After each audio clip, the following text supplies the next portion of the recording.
রাজ্যধর্পুর Netaji girls স্কুলে সুপর্ণা ঘোষ গত October মাসে তিনি অবসর নিয়েছেন। তারপরেও কিন্তু তিনি বাড়িতে বসে থাকেন না, প্রতিদিন স্কুলে আসেন, ক্লাস নেন। ছাত্রীরা তার কাছে ভগবান। ইতিহাসের শিক্ষিকা সুপর্ণা দেবী, তিনি চাকরি জীবনে কোনোদিন স্কুল কামাই করেন। এখনো বাড়িতে থাকা তার কাছে অসম্ভব, কারণ ছাত্রছাত্রীরা তার আশাতেই বসে থাকতে স্কুলে আসে তার শিক্ষকতা লাভের জন্য। বাড়িতে আমি বসেই থাকতাম। আমি স্কুলে আসি, ওদের মাঝে আমার প্রচন্ড ভালো লাগে, ওদের পড়াই। আর আমি একদম সাধারণ মেয়ে ছিলাম। আমি স্কুলে এসেছি, ছাত্রীদেরকে পেয়েছি, এই ছাত্রীরা আমাকে দিদিমণি বানিয়েছে এবং ছাত্রীদের জন্যেই আমার পরিচয় আজকে দিদিমণি। এলাকায় সবাই দিদিমণি বলে, যে সম্মানটা সেটা ছাত্রীরা আমাকে দিয়েছে।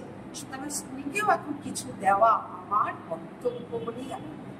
তাই ছাত্রছাত্রীরা কি আপনার পেশাগত চাকরি, নাকি আপনার এটা একটা অক্সিজেন বলতে পারেন জীবনে? একদম অক্সিজেন, একদম। আমাকে যে এই যে ভালো রেখেছে, আমি যে প্রতিদিন আসতে পারছি, তার মূলে হচ্ছে স্কুল, ছাত্রীরা।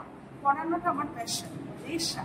পেশা তো ছিল, কিন্তু পেশার বাইরেও এটা আমার পেশা। ম্যামের মতন একজন টিচার আমরা ক্লাস 5 থেকে পাচ্ছি, এবং আজও ম্যাম যে আমাদেরকে পড়াবেন বা আমাদের শিক্ষকতা দান করবেন, সেইটা যে ম্যাম ভেবেছে, সেই কারণেই আমরা প্রচন্ড পরিমাণে আপ্লুত। আমরা স্টুডেন্টরা ভীষণ খুশি ম্যামকে আমরা এখনো পেয়ে, কারণ গত 31 অক্টোবর আমরা ম্যাম অবসর গ্রহণ করেছেন। আমরা ম্যামকে এই স্কুল থেকে বিদায় জানিয়েছি, কিন্তু তবুও ম্যাম আমাদের শিক্ষার ক্ষেত্রে এবং আমাদের যাতে ভালো হয়, আমরা যাতে আরো এগোতে পারি, সেই জন্য যে ম্যাম আজকে আমাদের স্কুলে আছেন এবং আমাদের পড়াচ্ছেন।